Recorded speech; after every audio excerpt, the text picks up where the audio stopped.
안녕하세요. 경제 읽어주는 남자 김광석입니다. 반갑습니다. 세계은행 월드뱅크가 무서운 경고를 이 세상에 던졌습니다. 잃어버린 10년 맞을 것이다. 지구가 어떤 길로 가는 모습입니까? 내려막길로 가는 모습이죠. 세계 경제의 성장세가 그냥 잠재 성장률 자체가 크게 둔화되는 경로로 갈 것이다. 이렇게 경고를 했는데 그 구체적인 내용 어떤 것이 숨어 있을지 지금부터 하나하나 보도록 하겠습니다. 우리는 최근 열심히 살아온 것 같아요. 그래도 사다리를 타고 위로 올라가려고 노력을 많이 했는데 열심히 올라오면 뭐합니까? 그냥 나와 상관없이 나의 체력이나 나의 몸 상태 이거 상관없이 외재적인 충격으로 그냥 아무리 열심히 올라왔어도 그 높은 사다리에서 떨어지고만 마는 그런 상황에 놓인 우리 경제의 모습이지 않나 이런 생각을 해보는데 제가 몇 가지 그림을 통해서 최근 왜 월드뱅크가 이런 잃어버린 10년임을 강조하는지 몇 가지 요약을 통해서 말씀을 드려볼까 합니다. 그 첫 번째는 2020년에 찾아왔던 팬데믹 경제 위기죠. 팬데믹으로 지구가 그냥 문을 닫다시피 했고 그것은 결국 세계 경제에 구조적인 어려움을 준 것이구나. 일시적인 경제 충격이 아니라 팬데믹 이후에 등장한 말 그대로 언제든지 이런 팬데믹이나 에피데믹이라고도 또 하죠. 이런 전염병 사태에 우리는 당면할 수 있다. 그러면 기업들이 기본적으로 창업 의지나 신규 사업 진출 의지나 이런 것들이 상대적으로 어떨까요? 좀 한풀 꺾일 수 있죠. 그런 상황에 놓였다. 사실 이 팬데믹 위기는 그냥 팬데믹 그 자체가 준 경제적 충격이 아니라 팬데믹 상황에 딛고 일어나기 위해서 세계 경제는 어떻게 했습니까? 돈을 찍어냈죠. 금리를 제로 금리로 끌어내렸죠. 근데 이 낮았던 금리가 이제 시중에 유동성이 많이 풀렸던 그 돈이 결과적으로 물가를 또 부추기고 이제 물가를 잡기 위해서 또 금리 인상을 단행하다 보니까 그 고금리의 역습을 받는 시스템적 위기 상황에 놓이게 된 것이다 라고 판단해 볼 수 있겠죠. 두 번째는 또 2022년에 찾아왔던 러시아 우크라이나 전쟁이죠. 역시 러시아 우크라이나 전쟁 그 자체도 경제에 충격을 주겠지만 이 전쟁 이후에 등장한 뭡니까? 이코노믹 생션스 경제 제재죠. 러시아로부터 원유 수출을 받지 마.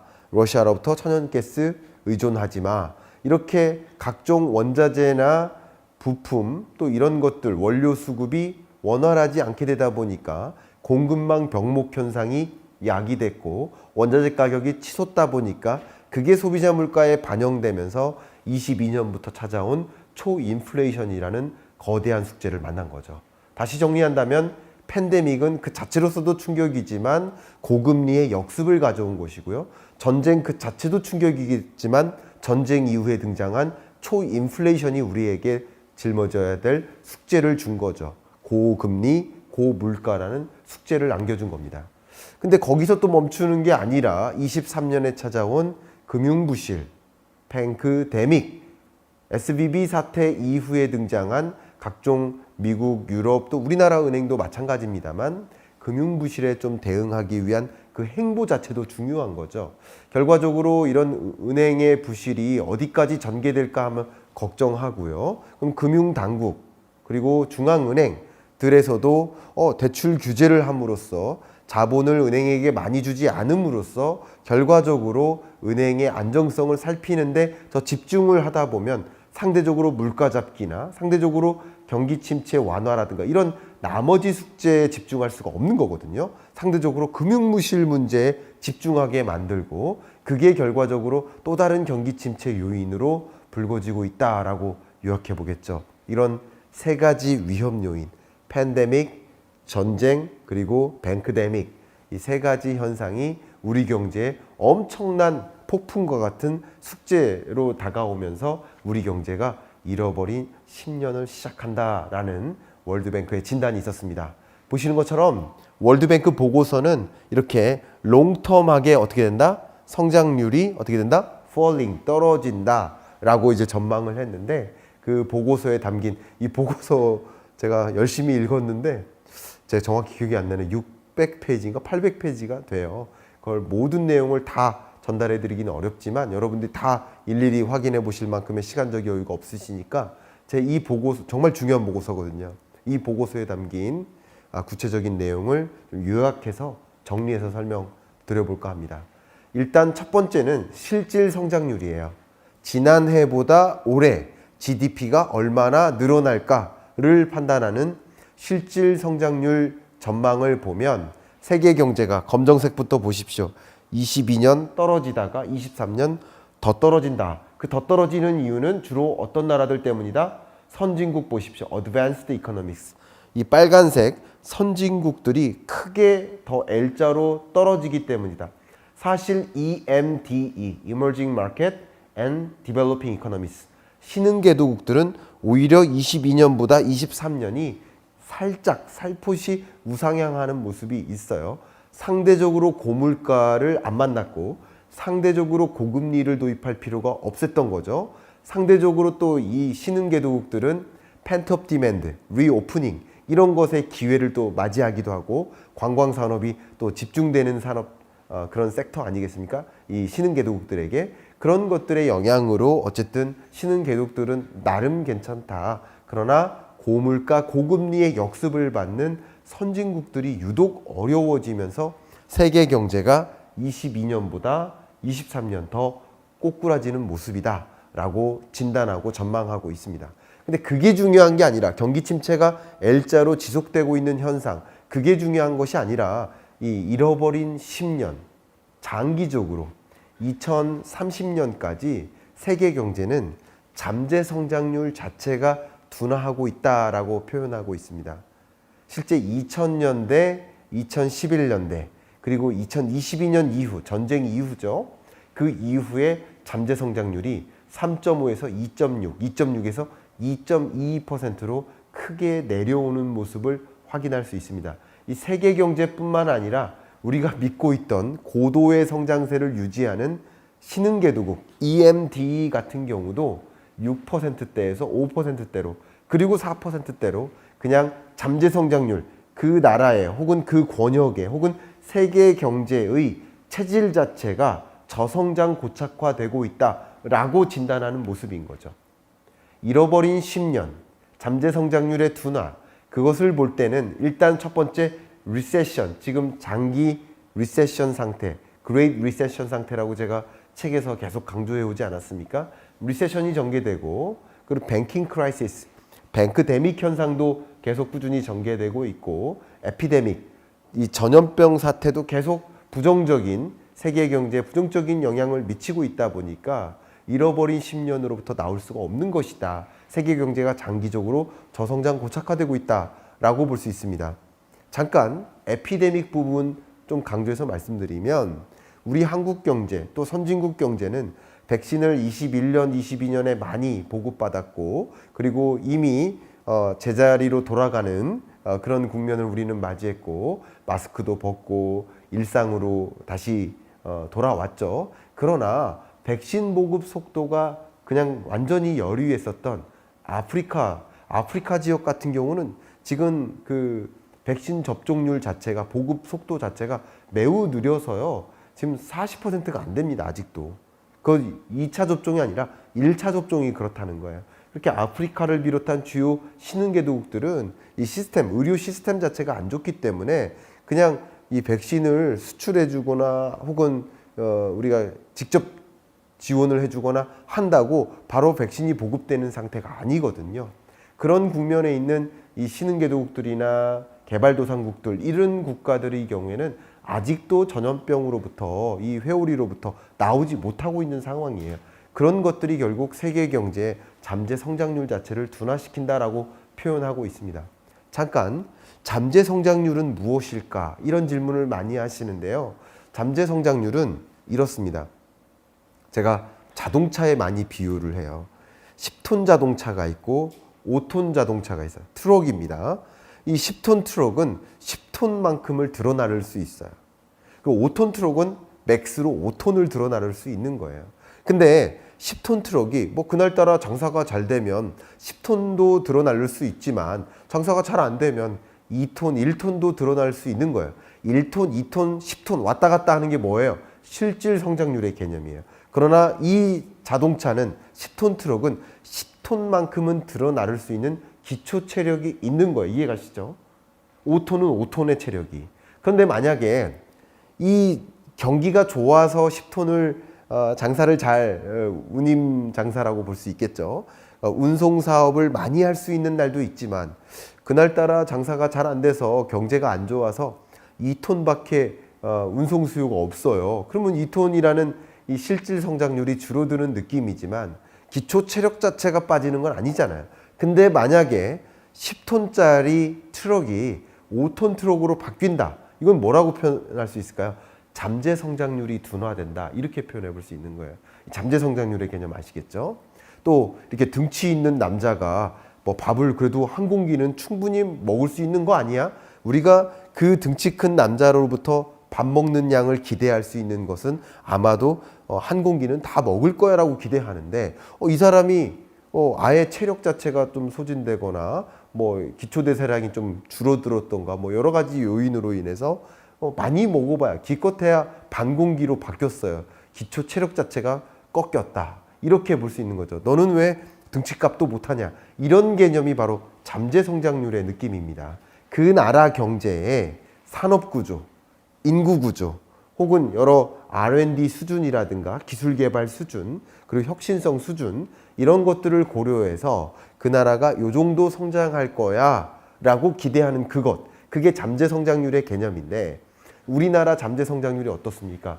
계속 우리나라도 하향 안정화되고 있죠. 21년, 22년까지 2.0%로 내려왔고 23년 지금은 2%도 채 안 되는 수준의 잠재 성장률을 유지하고 있다. 이렇게 생각하면 좋아요. 근데 제가 왜 갑자기 한국 얘기를 하느냐? 이걸 보여드리기 위해서요.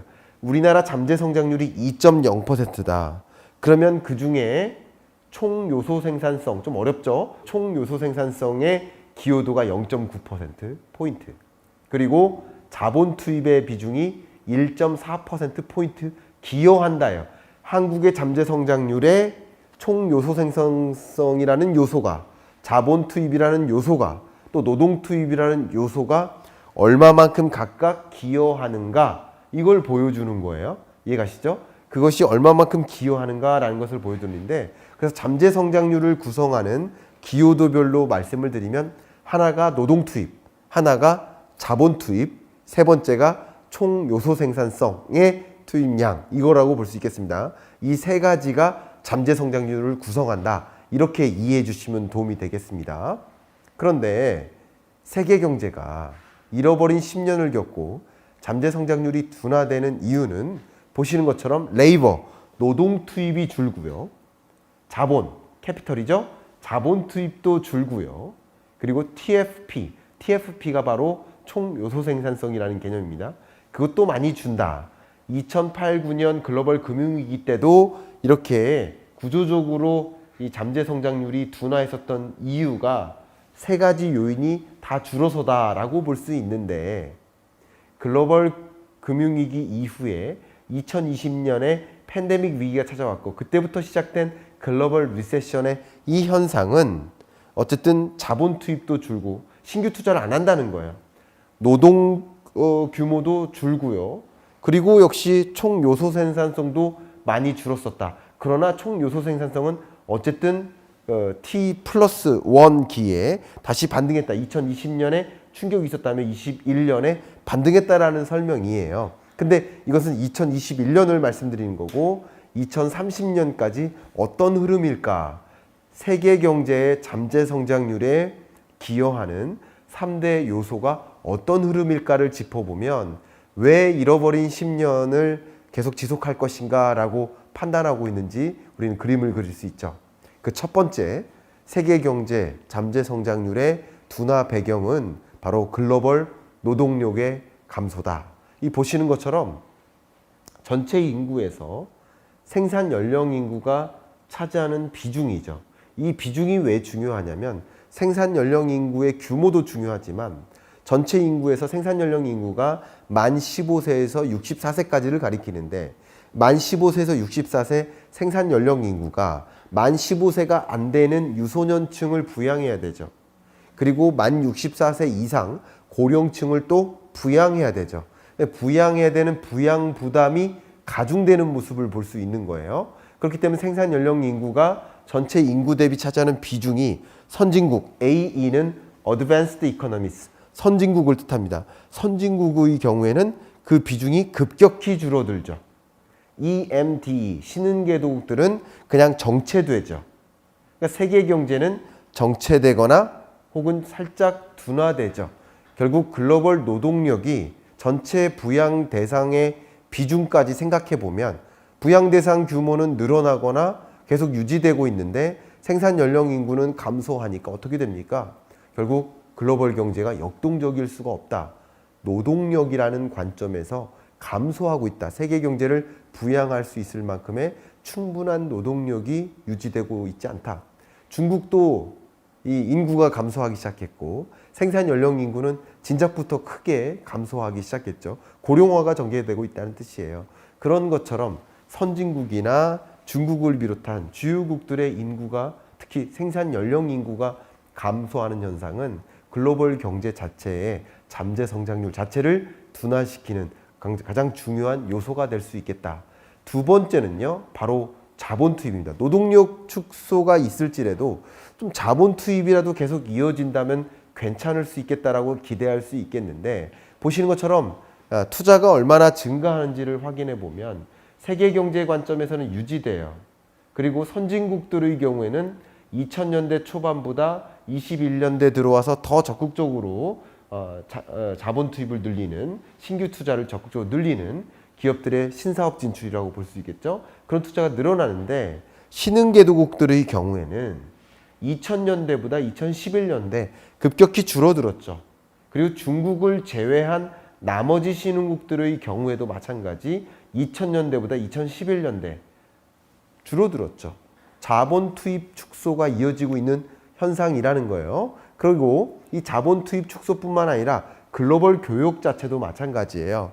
2000년대를 보면 이렇게 빨강색부터 보세요. 2000년에서 2008년까지의 트렌드, 그리고 2000년에서 2019년 최근까지의 트렌드, 그리고 2000년에서 2014년까지의 트렌드, 최근의 그로스, 이렇게 비교를 해보시면 과거보다 지금에 이를수록 특히 2020년 팬데믹 위기를 겪을수록 글로벌 트레이드의 정도가 어떻게 되고 있습니까?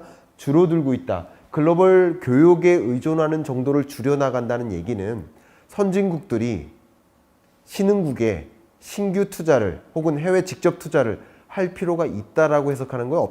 없다고 해석하는 거예요. 오히려 지금의 국면 보세요. 미국을 비롯한 주요 선진국들이 자국에서 공장 유치 다 하고 자국에서 반도체니 미래 유망 산업을 다 해먹겠다라고 이렇게 압박을 가하는 모습들을 보십시오. 이런 것들이 더하면 더하지 덜하지 않은 상황이에요. 그러니까 결과적으로 세계 자본 투입의 절대적인 비중이 신흥국 중심으로 투입되는 것인데 신흥국의 자본 투입이 줄어드는 과정이기 때문에 세계 경제 관점에서는 잠재 성장률이 둔화되고 있다라고 해석해 볼 수 있겠죠. 보시는 것처럼 EMD, 신흥국에 대한 투자 지출이 2009년 리세션, 글로벌 금융위기 이후에 나타났던 장기 침체 국면, 그때 제자리로 돌아오는 그것보다 이번 2020년 팬데믹 이후에 더 급격히 떨어졌고 다시 제자리로 돌아오지 않고 있는 모습을 보면 이런 엄청난 이 팬데믹 위기 상황에서는 또 뭐가 같이 맞물렸어요?